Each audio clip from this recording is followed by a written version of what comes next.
Hello, everyone. Welcome to today's call. This is Tony Javier, founder of Real Estate Prodigy. And today we're going to talk about how to create a scope of work and process for getting bids. So after today's call, you're going to have a better understanding of how to put a scope of work together for contractors and process of getting bids and how to decide which bid is best so that you can start your project.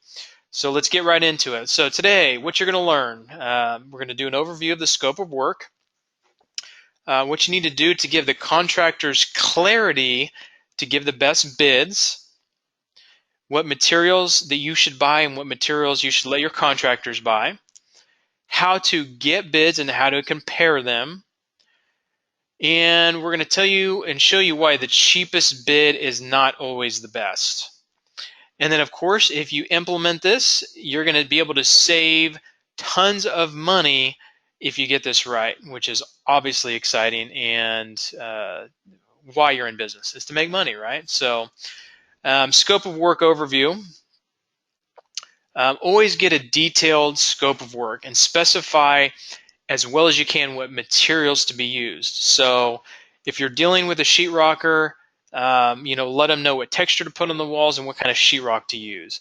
That way, if you're looking at two different bids from two different sheetrockers, not only do they have the exact same scope of work and what to do, but they're also bidding the same materials. Same thing for a plumber.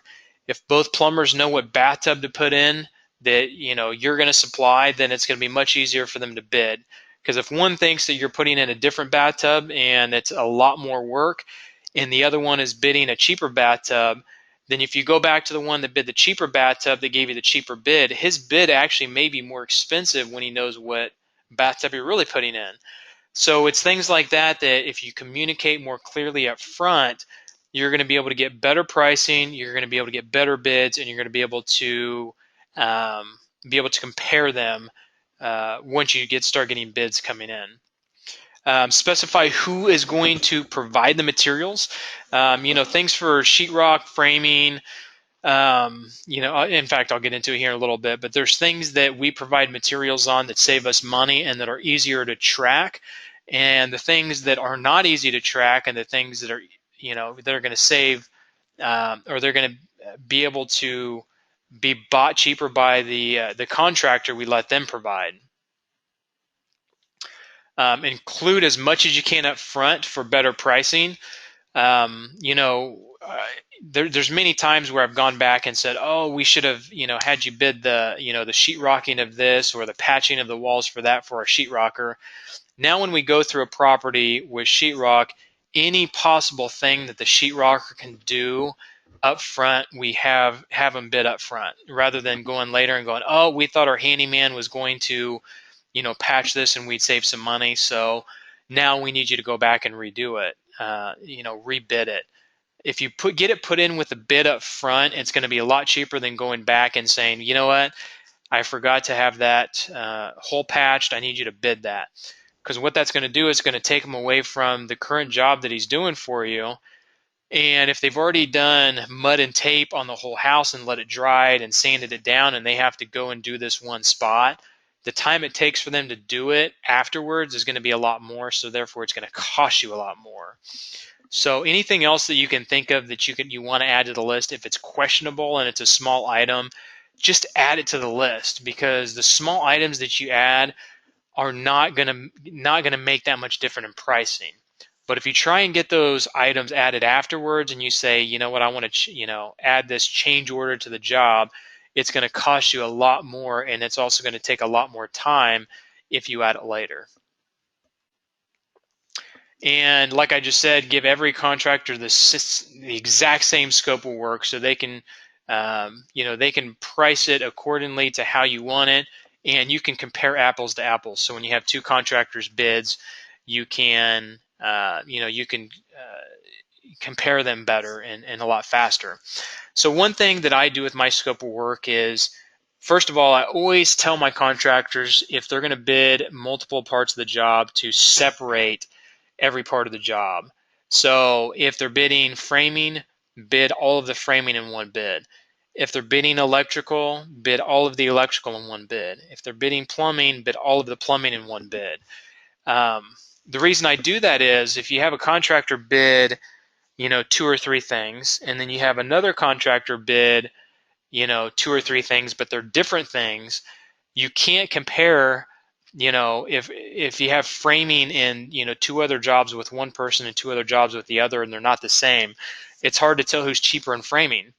And that way also you can tell where you can cut down and save money. So if you have a contractor give you an extremely outrageous bid, but they've broken it down, you can say, you know what, they actually weren't that bad with painting here, but when it came to framing, they bid $5,000. And then you can go and you look at someone else's bid. Well, actually, this person bid $2,500.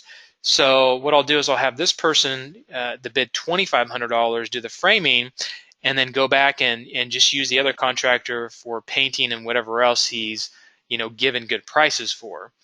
So if you don't communicate this up front, you're going to get bids that are going to be all kinds of different directions. Like I've said before, I used to go through a house and just point out the things that I wanted done.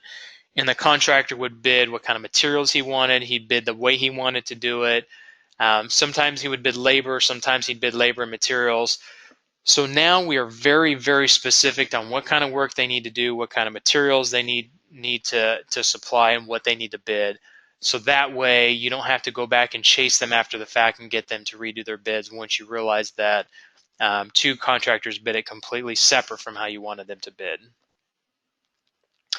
And I always recommend using the same materials on each job and have an item sheet for your supplies. So when you meet with your plumber and you say, hey, I need you to bid the labor on a tub, but I need you to order the tub, I'll pay for it.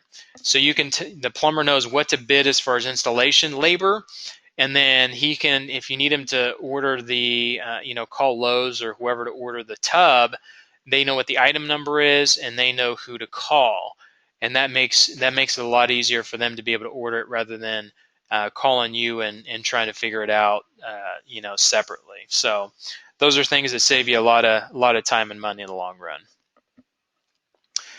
So talking about materials, there's always materials that I provide and I don't provide. So plumbing and light fixtures I always provide because I'll buy the $10 contractor lights. I'll buy the $60 nickel shower fixture. Whereas if you have your contractor supply it, he's going to buy the more expensive things. Not necessarily to on purpose, but he may not know that there's $10 fixtures. He may go with the $25 fixtures. Light fixtures. If you have a $60 fixture that you're buying in bulk, then he may be buying a $100 fixture that is the same quality that he just doesn't get a discount on. So that's those are the big reasons that we supply our own fixtures, is that we can get bulk pricing and get a bit of pricing, but also so that we know that every job is the same and we know that everything looks good on that job. Flooring's another thing that we buy a lot of. So we have a carpet outlet that we buy out of, and they give us their best pricing because they know that we're going to buy thousands and thousands of feet of carpet a year. In fact, we probably buy over 100,000 square feet of carpet. And for that, they give us their best price so that we remain a customer of theirs and we don't go shop their prices. And then for hard surface flooring, we always go to Lowe's because, they deliver and we know that what they have in stock is going to be fairly consistent.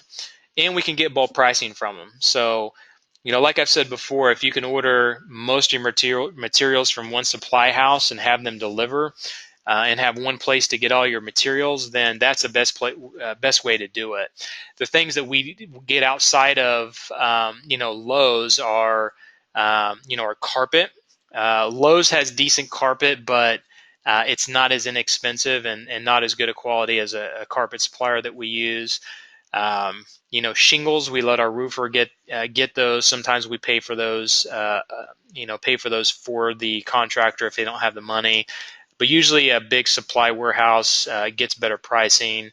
Hot water heaters we usually get from Lowe's, but There's some contractors, some plumbers we have that get bulk pricing. We may buy it of a supply house.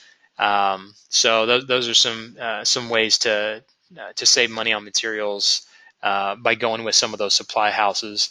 Lowe's is not always going to be the cheapest, but if you tell them that you're going to give them all of your business and you follow our system of getting set up with bulk pricing in an account, which we can, we save about 20% on Lowe's. So if you follow our system, you can probably save at least 10%, if not 20% on your materials.